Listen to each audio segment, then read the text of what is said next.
everyone, and welcome back to This Week in Guns, brought to you by Patriot Patch Company, VZ Grips, and MAF Corporation. This show offers commentary on the latest firearms industry news, information, and buzz. I'm your host, Matt Larosier, and I'm joined today by Mr. Ivan. How are you doing? It's me. I'm doing good. I'm having a nice time with the Browning's Auto 5. Just doing a regular handguard split.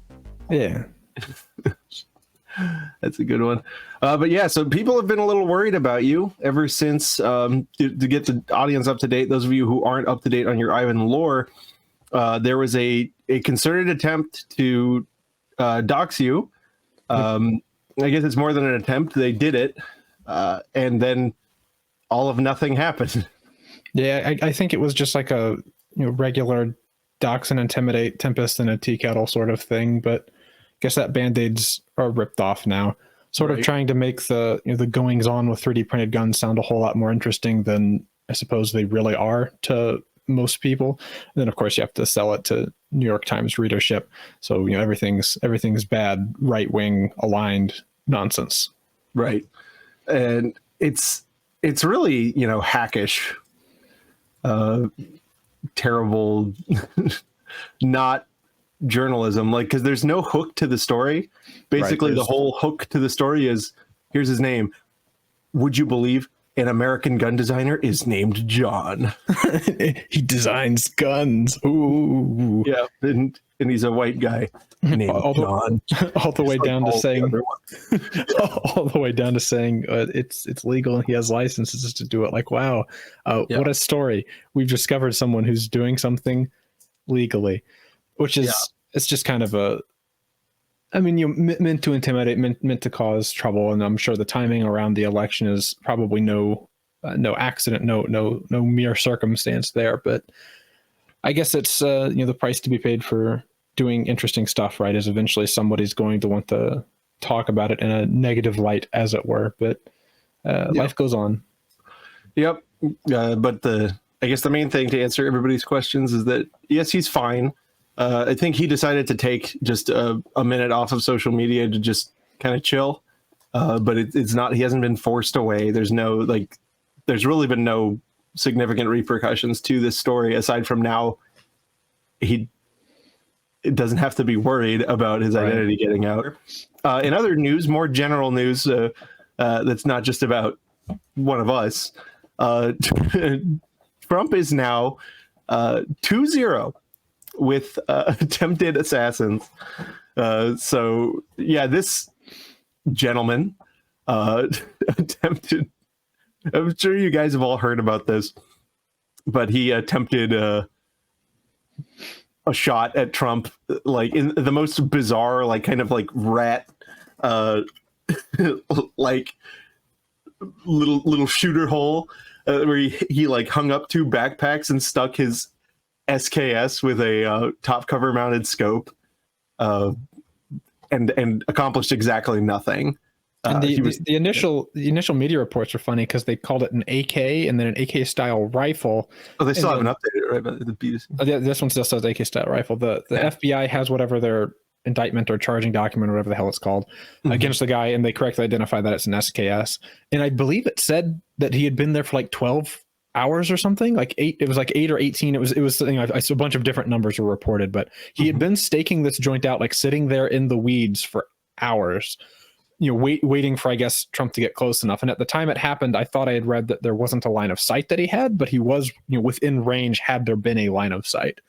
So within range for a top covered scope mounted SKS is maybe a question mark. But a top covered scope mounted SKS is something that is so hilariously hard to maintain zero with, but it was 300 to 500 yards. So the narrowest section of the Trump Golf Club property, literally across the property.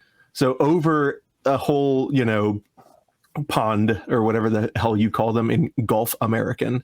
But this is where they found his little hive, and Trump was playing hole 5 when all this happened. So this is about 3 times the distance as the last time, and with a weapon that was not designed to have an optic on it.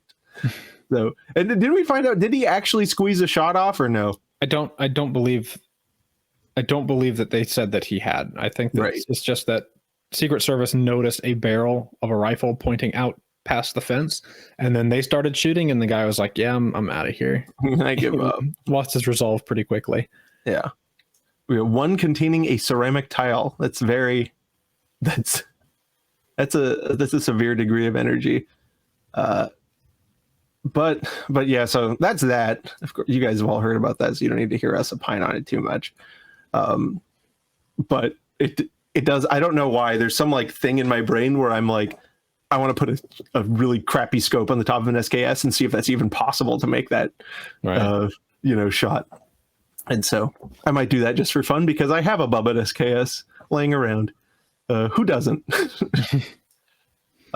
And speaking of good things that you should have laying around, guys, vzgrips.com. You need to go vzgrips.com. Don't forget promotional code thisweek15, THISWEEK15, and get yourself some grips. These are the best grips you can have on your carry handgun, period. End of story, forever and ever. Amen. Check out the huge selection they have. And also, I extend this offer to everybody. If you want your waifu lasered onto your grips, buy them from VZ Grips. Join the Patreon. Come, talk to me. I will do it for you. I will say, the last guy who did it bought them in black. Don't do that because you're not going to be able to see anything that's engraved on them. Get the lightest color you can. But guys, vzgrips.com, promotional code thisweek15. It's very important. They're a good Florida company. You should support them because they support us. Thanks, VZ Grips, for your longtime support. Next up, this is horrible. This is really. So remember we talked before about the Chicago in their attempt at lawfare, Yep. targeting Chicago businesses, right? So now the Attorney General of Maryland and the District of Columbia join up to sue 3 Maryland gun stores. Why? Allegedly, and you can see the lawsuit in the show notes. We've linked their press release. They're blaming these 3 gun stores for selling guns to a guy who had a Maryland collector's permit, right? From the Maryland police, who then, like 3 people later, guns wound up in the District of Columbia. So obviously this is something that you should band together and harass your own businesses over. I think this is obviously anti-gun activism, horrible. And of course, every town is involved. It's terrible. Again, 3 different gun stores here are involved. And it's just terrible. I have stepped up to help one of them. I do know that all 3 stores now have representation, and I think this has just as little merit as all of those Illinois ones. And hopefully we pray will be dismissed very soon. But if you guys want to check that out, it's a very interesting story and extraordinarily thin justification for harassing these small business owners. And these are all small businesses, right? They're not, this isn't like, Palmetto or the big gun store. These are 3 regular old gun stores in Maryland. I cannot imagine being the attorney general of a state and then just harassing some of the only stores that are there because you say somebody has to be a gatekeeper of a fundamental right. And so what are you're going to do this to 1, your own constituents, 2, that are following the laws. I just think it's terrible. And you guys should check it out to just see that this is, I'm almost at a loss. Like, is this where we've gone? Right. It is one of those situations that makes you stop and scratch your head because there have been some exceptions historically, right? But for the most part, people who hold FFLs are similar to people who hold carry licenses in states where that's still a thing, where just pick, if you pick 10 people who have carry licenses at random and just 10 people off the streets at random that don't have them, statistically speaking, the ones that have the carry license will be a more responsible, less arrested, less doing crimey group of people. Right. And FFLs are sort of representative of that same thing when it comes to businesses, but then just B people in general, where above and beyond, they're doing their best to make sure people aren't straw purchasing, buying guns to traffic them, etc. Right? They do the 2 handguns in 1 week forms. They do all of this sort of shit because A, they have to, right? They get in trouble if they don't. But B, at the end of the day, they have some sort of compulsion that made them get the license in the first place, right? Because it's not like,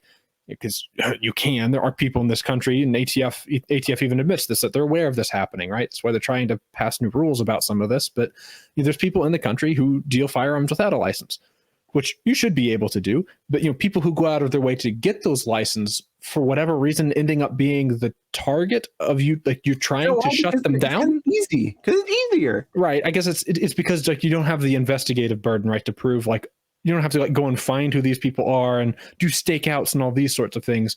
They've got an address, right? And you can just serve that address and sort of be done with it, right? And just fuck with them that way. But I think anti-gunners, I'm not going to accuse them of not having thought this through. I'm sure they have, right?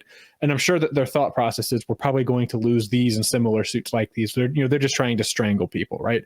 Because if they ended up winning on these cases, right, and you get to a situation where they sue half of the gun dealers in Maryland out of the state, that's only going, because the demand for guns will stay. That's not going to change. They're going to get the guns from somewhere.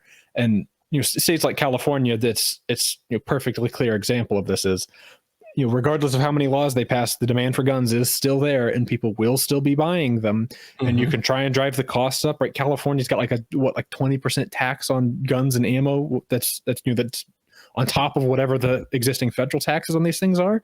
People are still buying them. Yep. You can't price it out. You can't make it too far of a drive away from people. They will be buying guns one way or the other.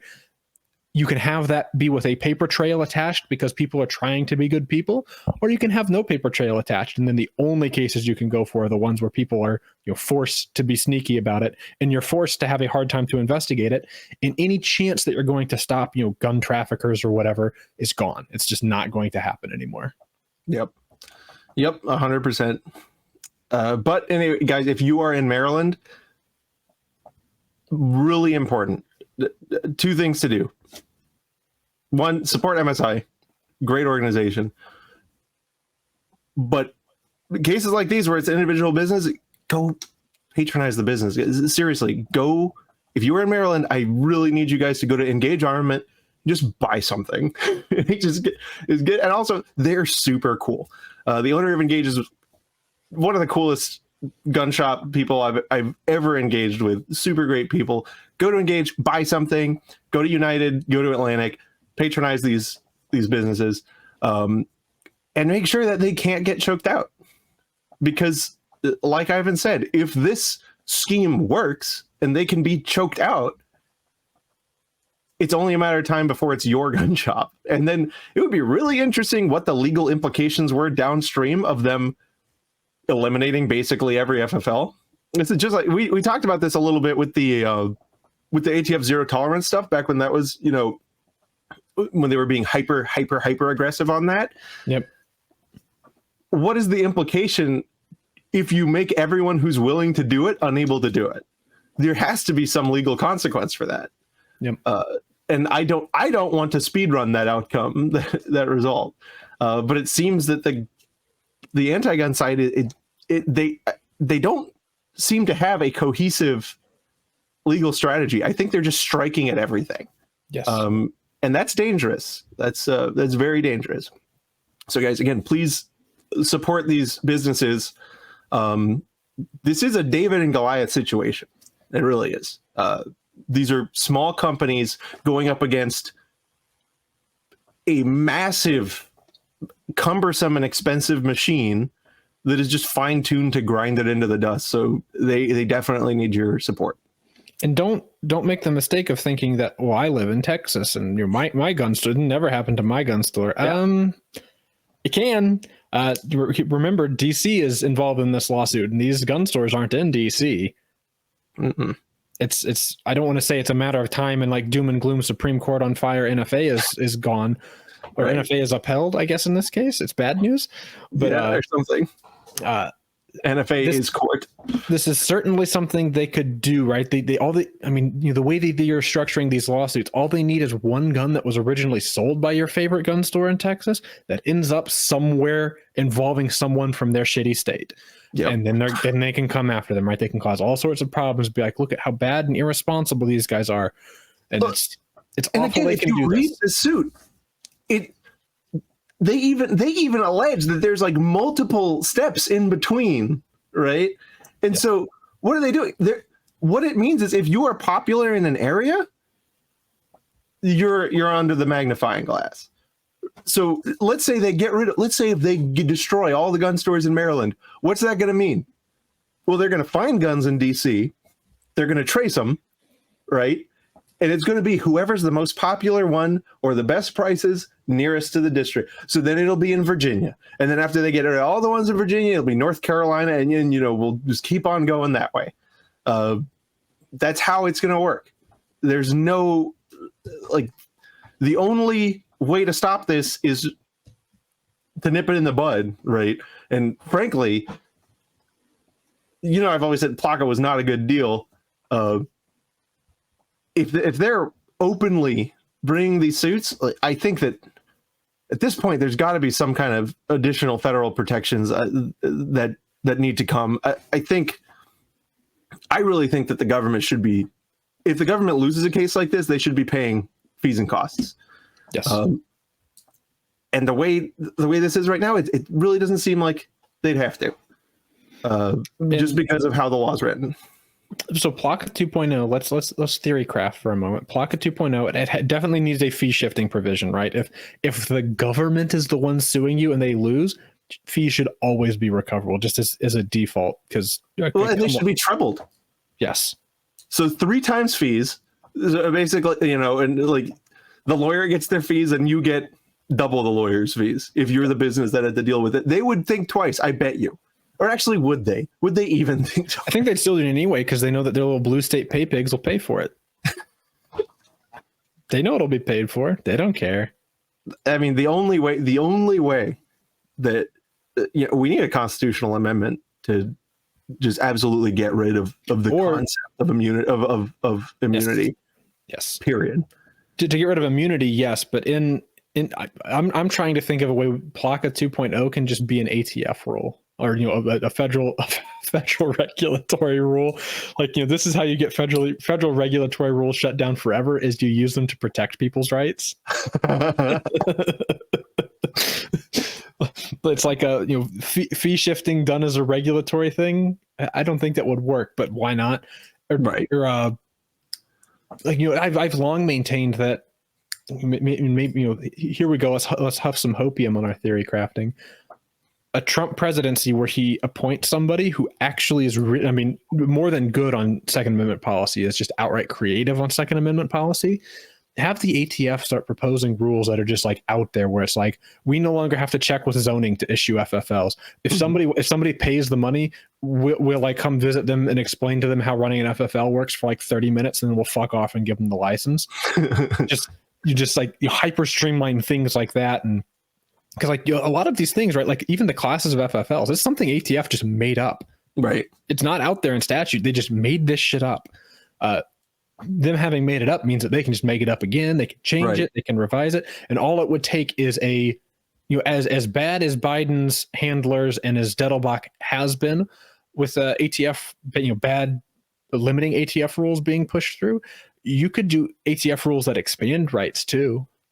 Just start ramming and cramming them through, and then also make it create a reliance interest, make a rule that encourages businesses to put a big stake on it, right? To where you then have a legal reason not to mess with it because there's investment backed expectations from your own actions. Right. that type of stuff can trigger the need to pay damages, right? So yeah, I think it would be like, very specifically, you only have to cut them this way, right? Like buy as many as you possibly can, right? For like parts kits or whatever. Or, hey, that whole machine gun barrel thing, that was nonsense. We were wrong. Sorry. Get all the barrels into the country. Of course. But anyway, this is that's enough hopium. Next up is a good, good-ish update in May v. Bonta, which is like, there was a merging of all these Ninth Circuit carry cases, the California ones, the Hawaii ones, all that. And we got Chuck Michelle on Twitter, Chuck Michelle, good guy, very, committed to the cause. He narrowed it down, right? He said, we won on carrying in hospitals, churches, medical facilities, public transits, gatherings that require a permit, parking areas attached to those places, and the vampire rule. They lost on bars and restaurants serving alcohols, playgrounds, parks, state parks, which that's a big one. State parks is a problem. Casinos, stadiums and arenas, libraries, zoos, museums, and then parking areas attached to all of these.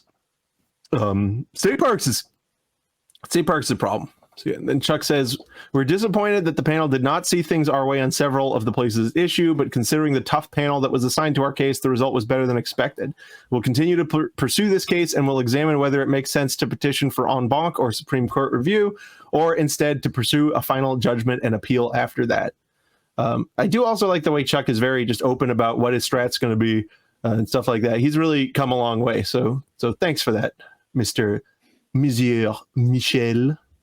My feel on this one is, and I guess it was a couple of weeks, but the feeling that I got after reading the opinion, as much of the opinion as I read, right, which is like a grand total of half of it, was that the panel was deeply interested in pretending like they were following Bruin, and so they knew that the most egregious things, right? Because this is right. I mean, this isn't an application of Bruin, right? Because if it was, this would look pretty different. Because really, right. The way Bruin would actually have you look at this is if these places screen, the way a carry response law could possibly be upheld under Bruin is if places that screen for guns or provide security, right, and or a combination there, if those systems are in place, then they can prohibit you from carrying your own gun. If they aren't screening for guns, right? If there's no X-rays, no wands, no pat downs to enter the place, and if they don't have armed security there already, there is no historic tradition of any sort at all to support the idea that they could ban carrying there. I know I was reading about that recently. Did they find some founding era stuff on that? No, we've been talking about that recently because Massey's. Right. I don't even know if we included that story, but Massey has a constitution. I guess it's not worth including because Thomas Massey, cool guy, one of the good ones, right? One of the good politician lizards. One of the good lizards. He's our lizard. He introduced a bill that makes national concealed carry, and there's a couple times this has been kicked around in the past, and it was like a really limp dick version of this bill. But this one's actually pretty sharp because it completely ties the state's hands. They can't place any barrier, including a fiscal barrier. Right? They can't even charge you money to be able to carry a gun. Pretty badass. 50 statewide, it would apply to the United States and its territories. Some of its territories too included in this. And the way it would work is the only places you couldn't carry a gun is places that screen for guns. Mm-hmm. And that's it. And that's like a case by case, right? It's not like the usual places that screen for guns. Like if they're not literally screening for guns there that day, take your gun in, which is a really cool way to see that work. But I don't think that has historical basis, but I think it's illogical because your right to self-defense is like core and germane to you. So I don't think there's any way really to justify disarming people. But if we're going to accept any disarmament whatsoever, it should at least be that the government or whoever is running the show is adequately providing for your security. Right. Right. And so I want everyone gets screened, and they have like real, security. I want to say there's a Four Boxes Diner video on this, and sometimes his videos are a little Supreme Court on fire. NFA is gone, but he had a video dealing. Still do it. He had a video from dealing with this same situation in New Jersey, and I think he had pointed to a law, like colonial era, pre-founding era, right, where courthouses prohibited carrying of guns, and you had to check them at the door. But there was armed, a police presence at each of these courthouses where this was going on that was checking your guns from you. Right. So there's maybe some, especially for like meetings of the important lizards, right? They don't want you barbecuing the lizards, of course. So like maybe at these sorts of places, there's some amount of analogy, and maybe it's not a perfect fit, but like if they have metal detectors there that are being run by professional security that aren't government security, maybe that's okay these days. But the idea that like categorically parks, you can't have a gun at a concealed gun at a park. Why? There's no security being provided for you there at the park. So if you are to be robbed or assaulted at the park, you're just supposed to go, ah shucks, which is kind of stupid. Right. All right. Next up, this is a good one. I have in the show notes this as the dumbest, fakest nonsense. And I'm very disappointed at AR15.com's YouTube channel and a bunch of other people. I want to preface by saying I want us to be wrong on this, because that would be the funniest thing is what should happen. And God, that would be so funny if we were both wrong. I want to be wrong on this. However, unfortunately, I cannot in good conscience say that the thing that the events that have transpired have been described accurately by the people that are describing them. I just don't think I think there's no way. So we're talking about, there's this company, Defense Distributors. They've got a great, it must be, feather. Yeah, it must run in the water or something in Texas.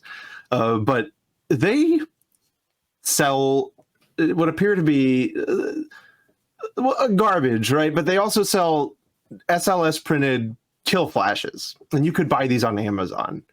And you had followed them, right? And they have a secret sauce to their kill flashes, right? What is this sauce? Then they sold two lines of these things. Well, I guess two grades of them, if you will. One was just like the bare printed nylon, and they claim, like everybody claims, right? Look, this is anti-reflective. It's just nylon. It's 3D printed nylon, which naturally sort of resists luster because injection molded parts will be shiny and smooth. Printed parts just have that natural deformations, which works to scatter reflected light. So they're actually 3D printing and kill flashing is sort of like a handshake good situation. They talked about how the material is naturally anti-reflective. Like, yeah, okay, bud, but it's not really that special. And then they also offered an upcharge for their secret sauce coating. There's like 3 or 4 other companies doing printed kill flashes that offer secret coatings. That's these Vanta Black is like a super expensive trade name for that very dark. It's just like. It's a bunch of whatever. Yeah. It's a bunch of like carbon nanotube paint or whatever. There's several other companies that offer it's like Vanta Black, but they can't say it's Vanta Black because it's like a copyrighted thing, right? It's like Tiffany blue, and so they there's a lot of companies that sort of own these different colors, but they presumably that's sort of what Covert Arms, which is the company that was making these, was using, and. Lo and behold, they run to Instagram, right? And these kill flashes, which have been sold for as far as I can tell months now, they run to Instagram and say, "Oh well, we were sent a secrecy order by the patent office, the U.S. Patent Office, which says that we can't, among other things, we can't disclose that we're under a secrecy order," which is a big head scratcher. It's probably the first biggest red flag is. Secrecy orders are rare, and I guess we can get into this in more detail, but secrecy orders are rare. And one of the things that secrecy orders have attached to them is you can't talk about the fact that you've had a secrecy order applied to something. And I mean, right, it should just be common sense, especially if that thing's already been distributed and sold to the public. Because at that point, you're just saying, hey, China, these are secret, but please don't buy one of these things that have been sold openly in the U.S. for months. Yeah. Well, so there are different levels of secrecy orders. And so the more general ones are far more common, especially right now when there's international tumult, right? If you try to patent anything that has, if you claim a high weapons application, they're going to at least sniff on it and, quite likely give you a first level secrecy order. But the one that defense distributors claim to have here is like next level, virtually only ever applied in instances of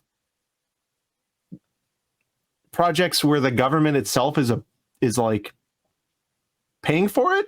Right. So it's your stuff that goes very fast. It's your stuff that goes very quiet. It's your stuff that goes very undetectable. Or these sorts of, it's like horizon military technology. So in the past, there's been examples of like, radar jamming systems that are like it jams active radar systems, like maybe make it easier to see stealth planes. This was in the 80s, so it probably didn't even fucking work. And this is what he's talking about, an example of somebody whose private invention was subjected to a general secrecy order. Right. So it's something that just doesn't happen. And unbelievably, especially not something that you've been selling online. So we were already... To give numbers to it, there's about 6,000 active secrecy orders. And they've been doing them since like 50 something, because obviously then the impetus for them in the first place was nuclear weapons secrets, right? Because people were starting, industry was starting to patent like Manhattan Project's over, and they'd been filing patents the whole time Manhattan Project was going on and holding them because obviously they didn't want that information getting out. But like the industry that's been developing all this stuff's like, hey, can we patent this shit because we want to be able to sell it? And the U.S. government's like, no, you cannot. And then goes and invents, passes a law that sort of lets them say that we can arbitrarily, right, on an arbitrary basis. It is admittedly, right, the whole way the secrecy orders work is actually kind of shocking, because the government can just arbitrarily say this is detrimental to national security, you can't tell anybody about it. Right. But the instances where this happened historically is someone designs, usually when this happens, right, you're designing something for the government. The government pays you to design something. It's known that it's for government purposes. And so the government's like, okay, secrecy order. The way that agreement works is whenever the government's done with it, you'll be able to have a patent for it. And that patent's effective date is once the government's done with it. Right. So you're sort of given a patent that way. Usually and that's a big carrot, right? There's another carrot too, because then that gives you a much longer patent, right? Because the whole time it was secret, no one could copy it, right? And then you get a fresh patent at the end with more developed technology. And the other big carrot is if the government puts a general secrecy order on your product, they have to pay you for the full use of it. Yep. So it's not a common everyday thing in this high level secrecy order. Which is why we were just immediately like, no, and because especially because it's been already disclosed, right? In the instances of these being, the instances of people on their own, right? No government money, designing things that have military. Like one other instance of this was like they were designing a system that would like piss hot water out of the back of a jet plane to throw off heat-seeking missiles, like right. And they say in the patent, right, this is literally what it's for. It's a military application. When you say outright it's a military application, the military will look at it and evaluate it and see if it's worth them throwing a secrecy order at. Like if you were trying to patent full metal jacket bullets that are like super slick because you put Teflon carbide, which you just made up, it's not a real thing, that you put Teflon carbide on them, the military probably wouldn't do a secrecy order for that, because they're like, okay, yeah, whatever, buddy, that's not real. But if you're like a new way to distract heat-seeking missiles that we haven't built, it's not been distributed, we haven't sold any of these, this is totally hypothetical at this point, they're going to be like, ooh, can we see it first? And that case ended up being the patent ended up being granted because the people sued the government for giving them a secrecy order, which was kind of funny. Right. But generally the instances where these things are issued are if the military is directly funding something, or someone designed something that's got a military application, and before they've built it, before they've tested it, before they've put any money into it, outside of like the initial conceptualization phase, before there's a prototype, before they've sold it to anybody, before any of this shit, they file for the patent. The government's like, we want to look at that first, actually, which is like sort of a game. And so it's sort of unprecedented so far as all of these that I've looked into. There was a website that up till 2021 sort of archived the instances of secrecy orders applied to patents. And I dug through like maybe 50, 60 of them. Not a single case I could find where the thing was like sold, like it was sold on fucking Amazon, guys. Obviously Amazon didn't exist. The internet didn't exist for many of these things, but people weren't fucking selling these things, the physical items. And having a secrecy order issued for something that's already been distributed as a physical item on fucking Amazon, on the internet, it's nonsense, right? Especially because, like we mentioned at the beginning, at the outset, the secrecy order binds you from saying the secrecy order exists, because of course it does. Because otherwise it's like, oh, guys, one of the things we've been selling, we can't say what, it's out of stock on our website. We can't say what it is. It's the thing we just took out of stock. It's on our website. It's the super secret kill flash. We can't say what it is. It's not the kill flashes that are out of stock on our website is what it's about. You can't say that. You can't without violating the secrecy order. They literally said right here, covert arms, anti-reflection devices. They're still in like they edited their thing. They're like, oh, if you have it right now, it's legal to own. But we pulled it out, and we, as the situation continues to develop, we are actively exploring every possible route in this fight, and are confident that we will be able to restore this product to civilians soon.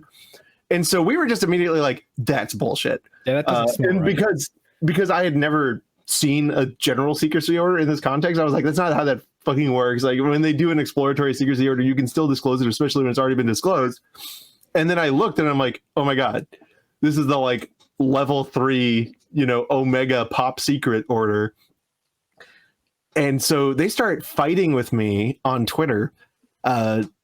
He's like, you're spreading misinformation, you're this and that and the other thing. And he was like, this little, the guy, the CEO with his 50 follower account was, biting at me. And then I'm like, hold on. And I squint and look at his little thing here. So yeah, here's a cool template I found on the internet. As you can see, this is the one that they purported to be the secrecy order they're under. It is the exact same scan as the template secrecy order that is available through the Patent Office's website. And then when you look at it, the shit that they have blacked out is so amazingly dumb. Like the PO box of the Commissioner for Patents. The serial number, by the way, would immediately follow the numero. They just have a black box out in nowhere. For some bizarre reason, their PDF conversion software thought that this was a list and put 0 before United States Patent and Trademark Office. That's not normal.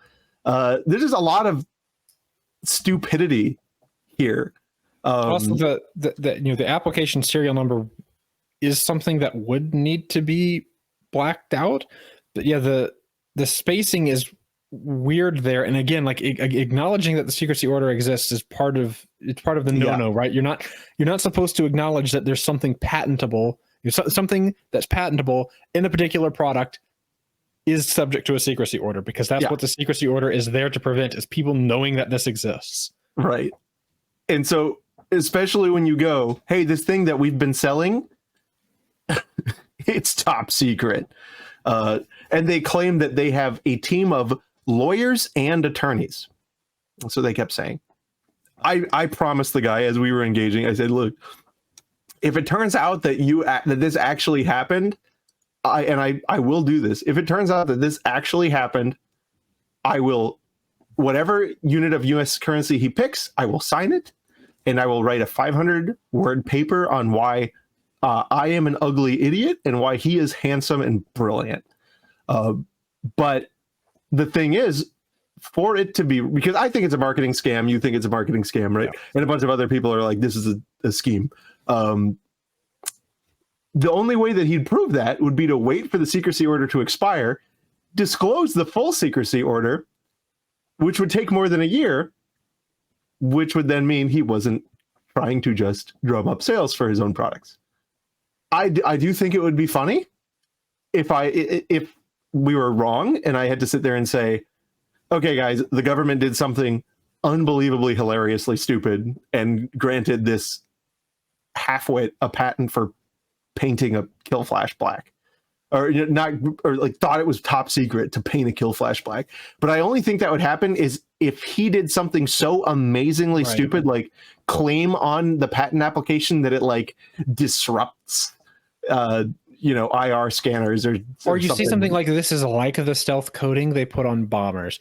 If you said something like that, the Air Force is going to be like, dog, what the fuck did you just say? Let me see that. Yeah. How do you know about that? Yeah. But no, he did post more details on one of his Instagrams where he said it was again, he disclosed that it was the Navy that thought that this was secret, which like, if there's a secrecy order, you definitely can't fucking say that. But apparently it was the Navy that, he's saying it was the Navy that said there was a secrecy order that existed. Like, okay, sure, bud. And he also said something that was very confusing because he said that they're not sure who the Navy to contact to see about this. But if you look on the on this template for the secrecy order, whichever agency it is that the patent office marks, like this is the agency that thought this was all fucky wucky, that agency has to specify a contact for like who do you get in contact to explain why this is fucky wucky. Right. So I'm like, a lot of this really isn't adding up.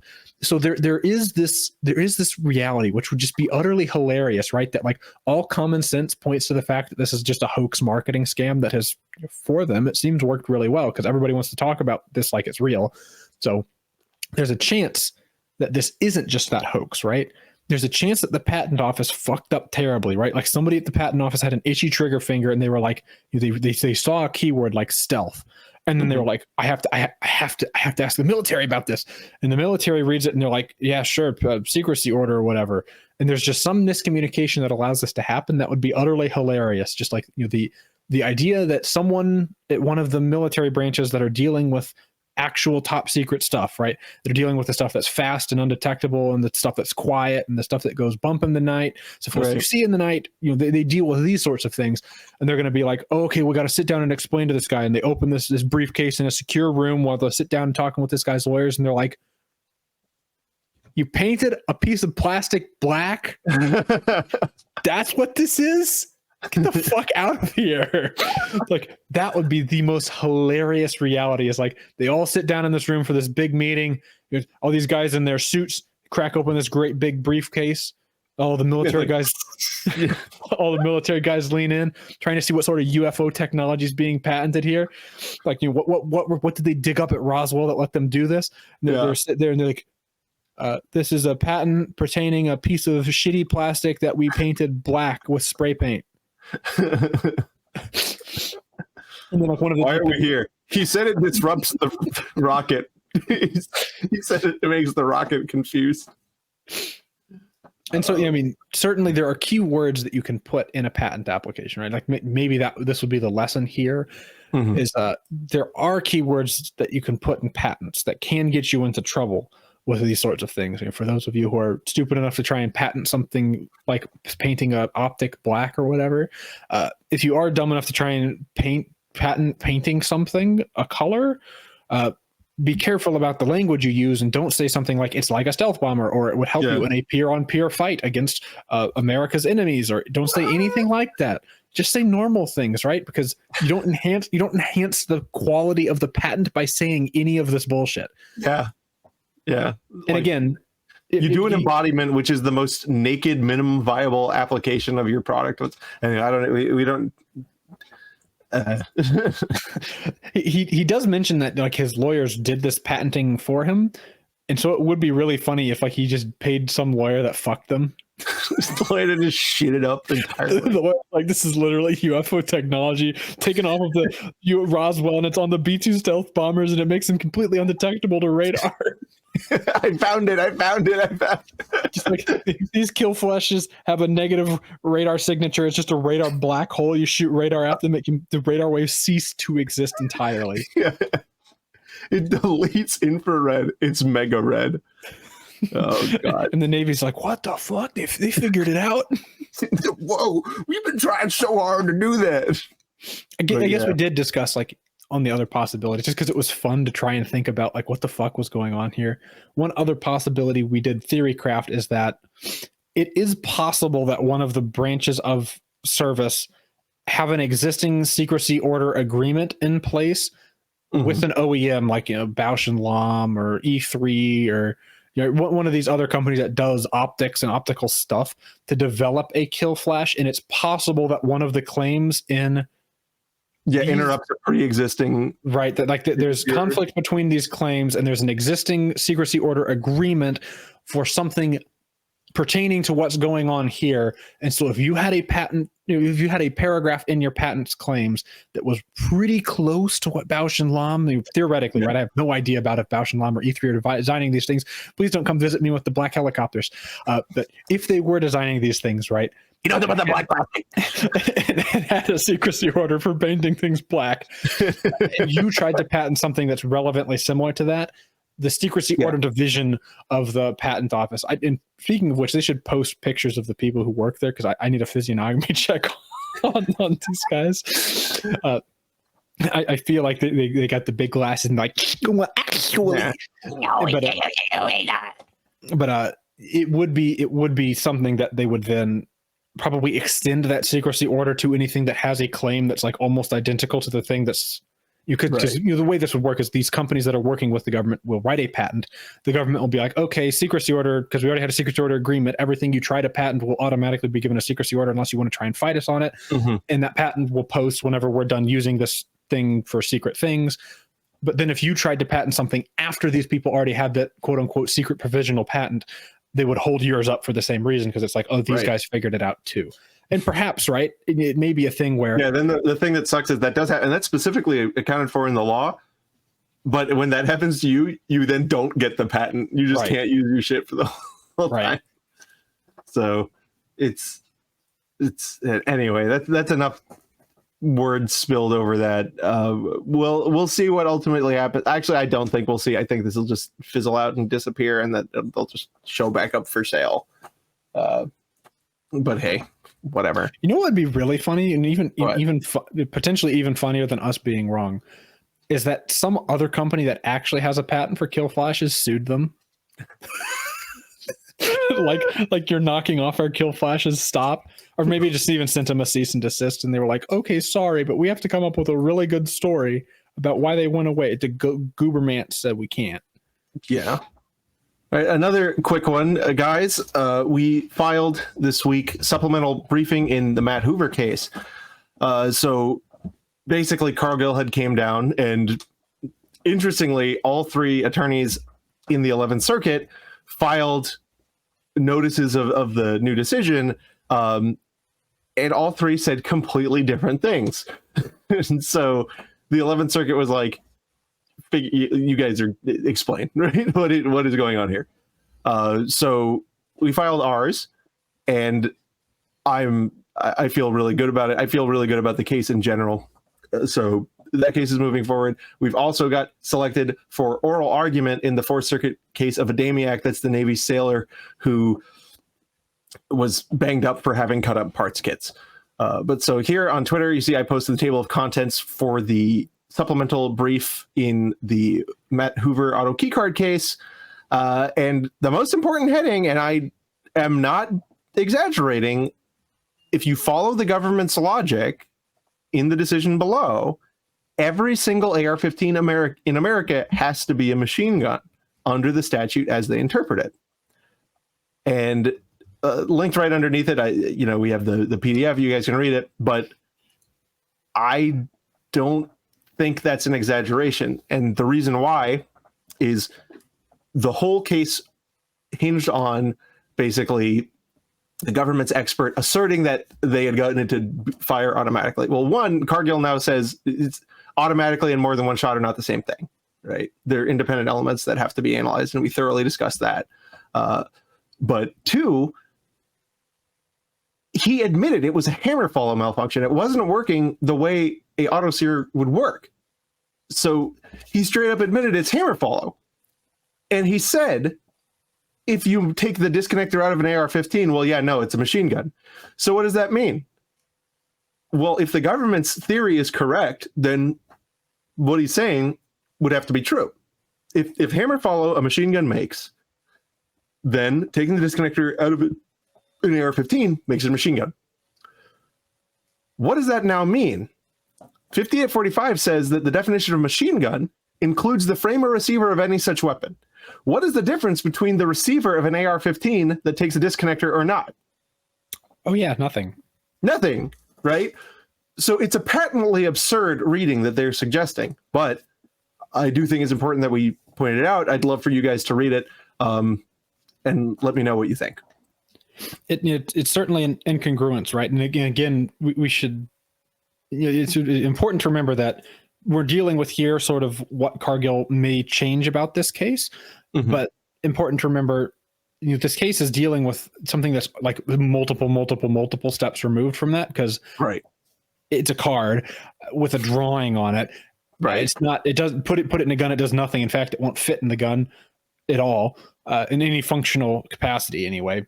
So like once it's been materially altered, right? Once parts have been created out of it, really, you then get to a situation where, well, what it causes the gun to do doesn't function like a lightning link at all. Actually, it functions like removing the disconnector would function like. So if we sit here and tell ourselves that, okay, you having disabled the disconnector on this gun means now it's a machine gun, any similar way of disabling the disconnector would make it a machine gun. And while you would be able to say like, oh, on a onesie twosie case by case basis, maybe people did intend for removing a disconnector or damaging a disconnector to make it work like a machine gun, right? Maybe on a onesie twosie case, that's true. And people have done that from an intent standpoint. But the machine gun definition also extends to the frame or receiver of any such weapon.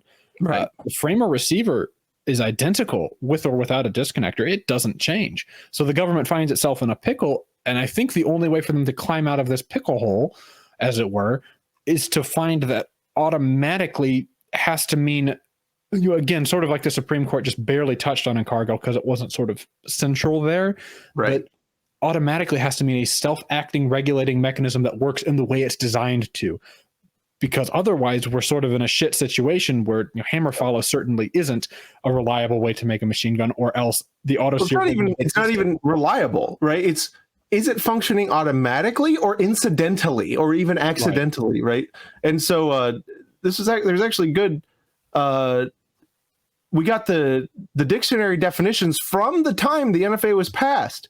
And not only self-acting or regulating, but the dictionary said this word means having a self-acting or self-regulating mechanism that performs a required act at a predetermined point in an operation. I don't think that's hammer follow.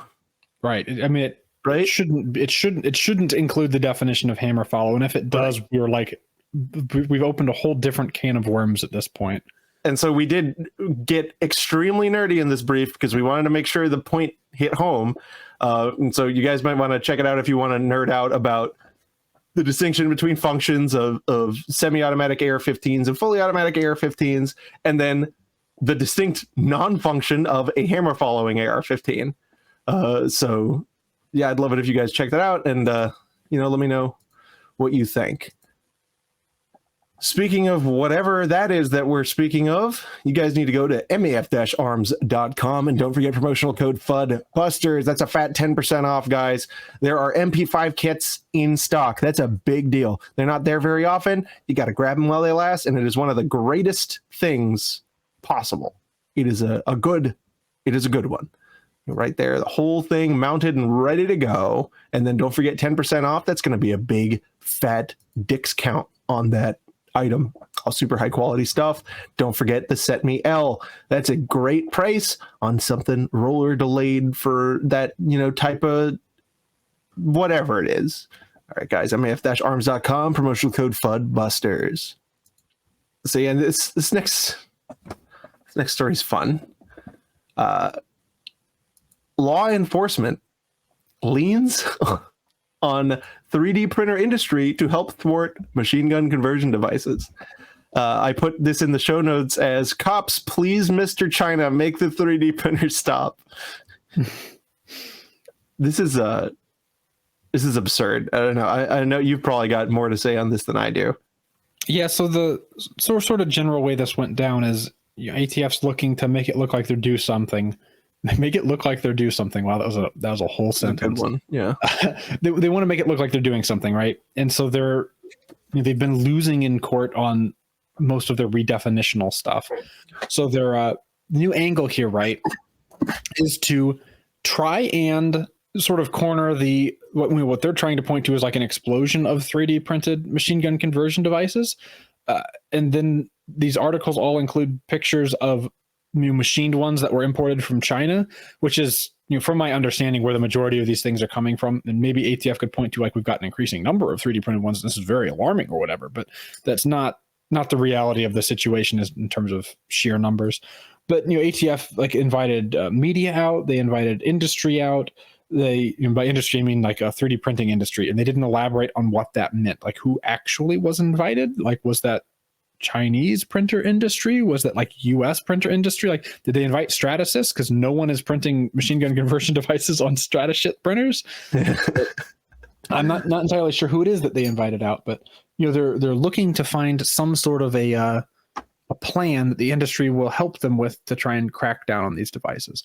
A lot of people pointed to the fact that some popular 3D printers these days use cloud-based printing services, and as a result of that, as well as like printers that have automatic firmware update capabilities, technically there could be things that printer companies could bake in to try and keep you from printing certain things based on file name, or probably not based on like an AI trying to determine what the part is, because only like in the past 2-3 years did Google's AI get that good for 2D pictures.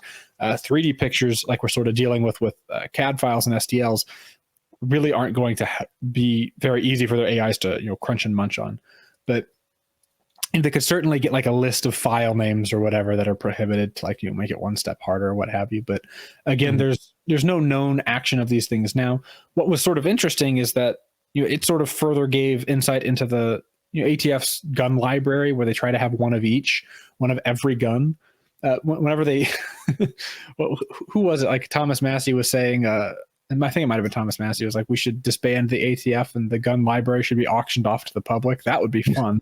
Yeah. But, they've sort of been including the 3D printed stuff in there. So they've sort of built one of each of the 3D printed projects and sort of thrown them in their gun library there.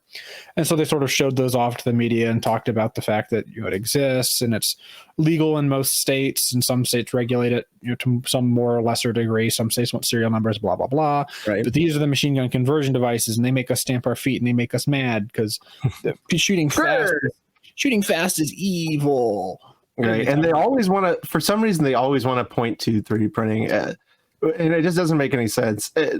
And actually, 3D printing industry, the outlet, reached out to me, and they did a pretty good story after our interview. But I was like, they were like, oh well, aren't 3D printed autoseers showing up all over the place? And I was like, these are all Chinese. And then what's funny is in the ultimate article, look at the image. That is assuredly not made in Austria. Not made in not printed. So, the overwhelming majority of this stuff is surreptitiously imported. They sell it on Temu and things, like it's. Sure, 3D printing happened around the same time as China deciding it just doesn't care. But I don't know. I really haven't seen. It's got to be at least 20-1. When right. You see these things out in, at crime scenes and things. Would you agree? Whenever they're, because the cops can't resist posting about it every time they sort of get like a big bust where they're selling a bunch of them.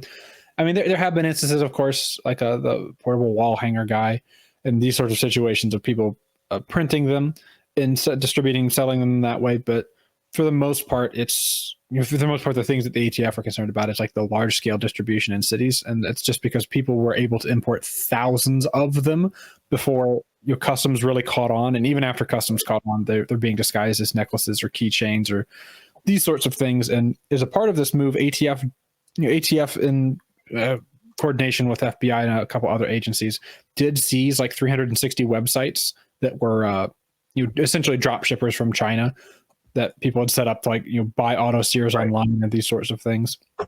So they're trying to clamp down in a couple of ways. It seems like, if I had to guess, right, my speculation is probably worth about nothing. But if I had to guess, ATF's just trying to solicit ideas from the broader 3D printing industry to see, like, what do you think would work? Do you have any ideas? Then the reality. Did this happen with bamboo, or did I misunderstand that? What do you mean?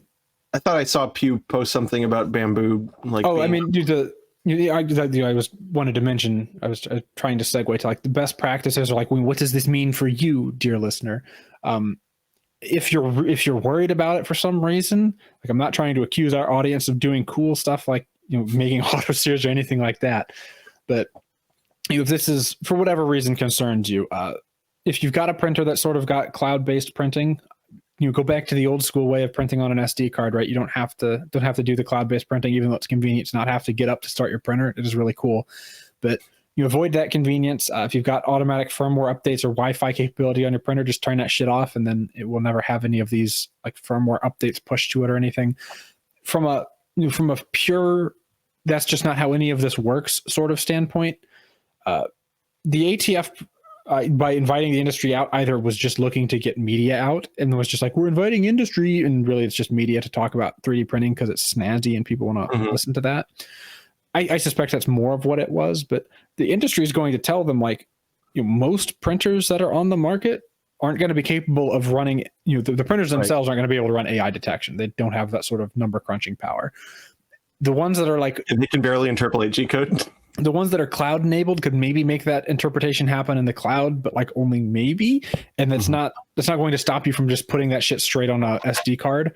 So it would require, you would have to design a printer from the ground up with these sort of controls in mind, which sort of ends up being antithetical to the way a lot of these, even the closed source machines, right, are sort of not built around end user controls being baked into them from the beginning. Even with Stratasys, right? Like, Stratasys is sort of like the evil bad guy when it comes to this sort of thing, because they've sort of, like, baked in only using our filament, and, like, they've tried to DRM 3D printers as much as they can, but even they haven't been like, you have to get the license, you have to buy the Stratasys license for making this, unless your, like, stated goal is to topple world governments, in which case they don't want you to license a printer from them at all. Right. Yeah. God, that's all something. Next up, guys, this is terrible. So there's a new ghost gun law in Massachusetts. And some news outlet has found some gun club owners to be cool with this. Yeah, area gun enthusiasts and experts have their criticisms of the new state firearms law, but it appears most are on board with the prohibition of 3D printed and unserialized ghost guns, saying they have no place in Massachusetts or the United States. Yeah. Usually the thrust behind these sorts of articles is they're like, oh, but people can't own a gun, will get a gun and no serial number and we not trace it, which is, we talked about it many, many times on this show before. It's ignorant of the way that guns get traced. The ATF's own report says that, like, after a gun's been owned for 5 years, they usually can't trace it because FFL's going in and out of business and records being incomplete or lost, or, I mean, once the gun's sold third party, most of the time that paper trail becomes very difficult to track down. Additionally, all of these laws end up exempting guns made before 1968, which I'm sure they do to, like, make it harder to challenge these laws themselves, because you're cutting out millions of guns that it would otherwise ban.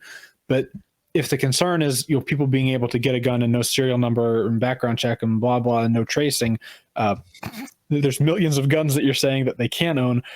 Oh, and there's AR-15s included in these, and there's AKs included in these, and there's all manner of guns included in these that you're exempting, which is just sort of ridiculous. So here's their patsy. Donald Graves, a Franklin County Sportsman's Club member, so he's a real gun man, has been tasked with coordinating the collection of signatures on a petition to oppose this bill. Opponents would reportedly need 37,000 signatures to put a repeal referendum on the state ballot. Graves said he dislikes the law's requirement that gun license applicants must complete live fire training. He does, however, support the ban on using 3D printers to make firearms and on ghost guns, untraceable homemade weapons created by assembling pieces that are sold together in a kit or separately. I think that's common sense. I think you don't. Yeah. Well, the Franklin County Sheriff, Christopher Donlan, says, when new technology or things pop up, I think we need to be nimble enough to address them. Adding that 3D and ghost guns are an attempt to circumvent a system of firearm registration and required training. I guess it's massive chew shits moment, really, but it is exhaustively tiring, and hopefully we'll have a chance. I don't know that we're going to get it in this Supreme Court session, but maybe eventually have more definitive answers on the right to make guns. And again, we've talked about it before on the show. The way I've had it explained to me is that Second Amendment advocacy is like shy about the right to make guns, because like the right to acquire generally isn't that well explored, which people like to attribute a lot of malice to the NRA, or malice or incompetence or whatever. What I would attribute to the NRA, their biggest failing is the fact that for a very, very, very long time, they just sort of like, pre-Heller certainly, but even post-Heller, they just skated around this idea of like, where do guns come from, and weren't willing to litigate that. And eventually that question needs to be broached, and maybe that question's better to broach using. Maybe that question is better to broach from the standpoint of, is do it yourself guns? Is that where guns come from? Does your right to keep and bear arms implicate making them yourself, or does it implicate buying them from a federally licensed dealer? Personally, I think I know the one that's more constitutionally relevant, that tugs on more constitutional heartstrings, as it were. And I think it's the making it yourself. Of course, I'm biased because I do make guns myself, but I think that that's sort of a stronger case constitutionally speaking than like, we have a right to buy these from federally licensed dealers, and also if our state government says it's okay, then maybe perhaps we could buy them from our neighbor, because that's where guns come from, is neighbor Bob, who's getting rid of the bona fide gift. the bona fide gift in the gun bona show. Fide gift. Oh God, but no, I'm with you, and we'll see. We'll see, but there does need to be more action on this. Speaking of more action, guys, PatriotPatch.com is the longest time supporter of the show. Custom patches, apparel, and accessories for any freedom-loving individuals. And don't forget to use Twig10, TWIG10. That's the longest Twig code that's ever existed. Join the Patch Month Club. And what do we got right here? Septembre exclusive for victory. This is the patch. I have it here. It's nice. Look at all of the dimensions to this. There's so much detail. Look at all of that. And it's the right texture. Good for chewing on. Yeah. But yeah, guys, patriotpatch.co. If you go there and use promotional code TWIG10, they'll make sure not to poison the ones they send me, because I keep putting in my mouth. Yeah. Anyway, that's enough of that. Thank you guys for joining us. Thank you for bearing with us. Next episode is going to be very special. So we will see you next time.